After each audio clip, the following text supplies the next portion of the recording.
Diabetes हेउची एक रोग को हेला करंतु नाही। चलंतु वीडियो रे जानिबा डायबिटीज रो लक्षण एवं यह को किपरि आपण निवारण करिवे।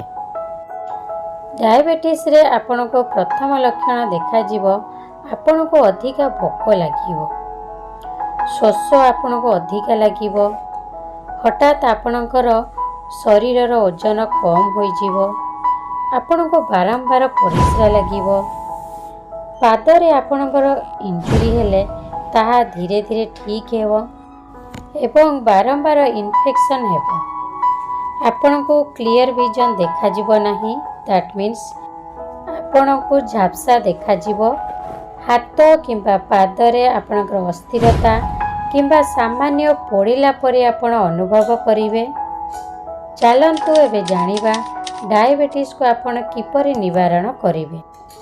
आपण को थरे डायबिटीज हेले आपण निजे ही सजग रहिबे।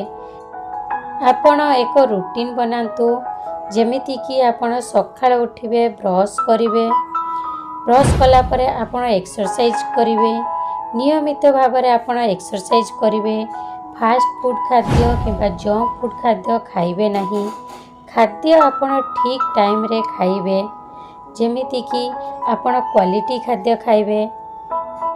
आज घरे भोजी हेला अधिका खाइदेबे किंबा मीठा अधिका खाइदेबे, सेमिति आपण करिवे नहीं। प्रत्येक दिन ठीक टाइम रे आपण सोइबे। डायबिटीज रे पादरे सेंसेशन न थाए, सेथिपई आपण घरे बाहरे जोता पिंधि करी चलिबे। आपणकर शरीर वेट आपण सब बेले चेक करंतु। धूमपान एवं मद्यपान ठू दूरे रुहंतु, यह को करंतु नहीं।